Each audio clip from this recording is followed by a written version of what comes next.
Okay. అంటే sir ఇక్కడ ఏదైనా ఒక సినిమా ఫ్లాప్ అయితే నిర్మాత నష్టపోతున్నాడు. హీరోలు వెనక్కి తగ్గడం లేదు అన్నది ఒక టాక్ అయితే ఉంది. యాహ్! ఆహ్, అలాంటి సందర్భాలు ఉన్నాయా? ఇండస్ట్రీలో ఉంటున్నాయా? సార్ ఎందుకంటే కాదండి. అందరి బాధ్యత కదా ఒక ఓటమి అనేది. ఒక బిజినెస్‌లో ఓనర్ అండ్ సీఈఓ ఉంటారు కదా! అవును. ఓకే. హ్మ్. బిజినెస్ ఫెయిల్ అయితే ఎవరు బాధ్యత వహించాలి? ఓనర్. ఓనర్ లాసు, హ్మ్. సీఈఓకి ఏంటి క్విట్ అవుతాడు. అవును. సేమ్ అనుకోండి. ఓహో! ఇప్పుడు దానికి ఎందుకు మాట్లాడట్లేదు ఎవరు? అవును. ఇప్పుడు ఎనీ బిజినెస్ అవును. సీఈఓ ఉంటాడు, సిఎఫ్ఓ ఉంటాడు, హ్మ్.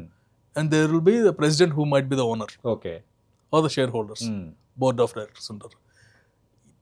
ఇదంతా లాస్ అంతా వీళ్ళకే పడుతుంది. Okay. CEO he takes the salary and he is happy. అంతే. అవును. మహా అయితే షేర్లు ఉంటే కన్వర్ట్ ఇది పోతే అవును. CFO he takes the salary. హ్మ్. అందరూ తీసుకుంటారు కదా. అవును. వీళ్ళందరూ వెనక్కి ఇవ్వరుగా అవును. ఫెయిల్ అయిందని. హ్మ్.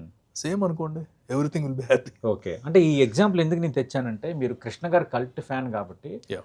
కృష్ణ గారి కోసం ఇప్పటికి చాలా మంది చెప్తారు. ఇలాంటి అవునండి. పాడ్‌కాస్ట్ ఇంటర్వ్యూస్‌లో కూడా చెప్తారు. Yeah. ఆయన చాలా గొప్ప మనిషి. ఫ్లాప్ అయితే రెమ్యునరేషన్ తీసుకోకపోవటం, మళ్ళీ నిర్మాతకి డబ్బులు ఇచ్చి పంపించడం, నెక్స్ట్ ప్రాజెక్ట్ నీకు ఫ్రీగా చేస్తానని చెప్పడం. Yeah. అంటే అందరూ బాగుండాలని కోరుకునే ఆ తత్వం ఆయనకి ఉంది అని. అంటే ఇప్పుడు ఇండస్ట్రీలో ఆ ధోరణి ఉందా? లేదంటే ఉందండి. అంతా కమర్షియల్ గానే ఉన్నారా? కాదండి. ఆ ధోరణి ఉంటుందండి. ఆ రేంజ్ కృష్ణ గారి రేంజ్లో లేకపోయినా అవును. It is there. ఓహో! ఎందుకు మహేష్ బాబు ఉన్నారండి. హ్మ్. ఇందాక మేము 1 జరుగుతుంటేనే 1 ప్రొడక్షన్ కాస్ట్ ఎక్కువైపోతుందని ఇమీడియట్గా ఆగట్ స్టార్ట్ చేయించారు హుహు. పర్టికులర్గా. ఓహో! సో అందరు మన చిరంజీవి గారు నెక్స్ట్ సినిమా చేస్తానంటారు. హ్మ్. అండ్ శర్వ హ్మ్. ఇప్పుడు మహాసముద్రం మాకు ఇదైందని సరే వెళ్ళి నా పేరు చెప్పగానే ఇమీడియట్ మేము చేయాలి, హ్మ్. నో ప్రాబ్లం అని బయట వాళ్ళ మీద హీ రెడ్యూస్డ్. ఓహో! ఆటోమేటిక్ అది ఉంటుందండి. ఆ అఫిలియేషన్ ఎప్పుడూ ఉంటుంది. హ్మ్. ఎస్పెషలీ ఫర్ తెలుగు ఇండస్ట్రీ ఇట్లా పెట్టారండి. ఓకే. కృష్ణ గారు అంటే కనుక ఆయన పిలిచి మరీ కాల్ చేసి అది వేరు. ఆయనే సబ్జెక్ట్ కూడా ఇచ్చేవారు. ఓహో! ఇది ఇచ్చేసి చెయ్యి బావుంటదని. అంటే ఆయన ఏ రేంజ్లో ఇచ్చేవారంటే హ్మ్. ఆల్రెడీ 3 సినిమాలు చేస్తూ ఉండేవారంట. అవును. ఈ 4వ సినిమా రోజుకు 3 గంటలు ఇస్తాను, హ్మ్. ఈ మధ్యలో వచ్చేస్తాను అని సబ్జెక్టు, డైరెక్టర్ అందరిని ఆయనే ప్యాకేజ్ లాగా ఇచ్చి అవును. ఆ ప్రొడ్యూసర్ చేపించేవారంట. ఓకే.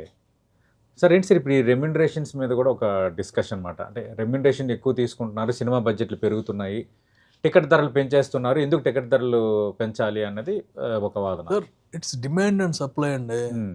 ఇప్పుడు టికెట్ ధరలు పెరిగినాయి అని చేస్తున్నారు. అవును. ఓకే, ఎంత పర్సంటేజ్ పెరిగింది, హ్మ్. రైస్ ఎంత పెరిగింది, పెట్రోల్ ఎంత పెరిగింది ఆ రోజుకి ఈ రోజుకి హ్మ్. అన్ని కంపేర్ చేసుకుంటే టికెట్ ధరలు ఇంకా బెటర్గానే ఉన్నాయి. ఓకే. సో అది ఆలోచించాలి. అంటే ఇది పబ్లిక్ మీడియా కాబట్టి తొందరగా బయటకు వెళ్ళిపోతుంది. అవును. శాలరీస్ పెరుగుతున్నాయి, అన్నీ పెరుగుతున్నాయి కదా. అండ్ డిమాండ్ అండి. అంతకుముందు 5 కోట్లతో సినిమా చేసే పెద్ద సినిమా, అవును. ఇవాళ 500 కోట్లతో చేసినా సరే ఇంకా పెద్ద సినిమాలు ఇంకా వస్తున్నాయి. పెద్ద సినిమాలు. సో అవును. 500 కోట్లు చేసినప్పుడు సేమ్ టికెట్ ఉండదు కదా. అవును. అలా అని చెప్పేసి టికెట్ బాగా పెంచారనుకోండి, సినిమా బాగోలేదంటే నెక్స్ట్ డే నుంచి ఎవరు వెళ్ళరు కదా. అవును.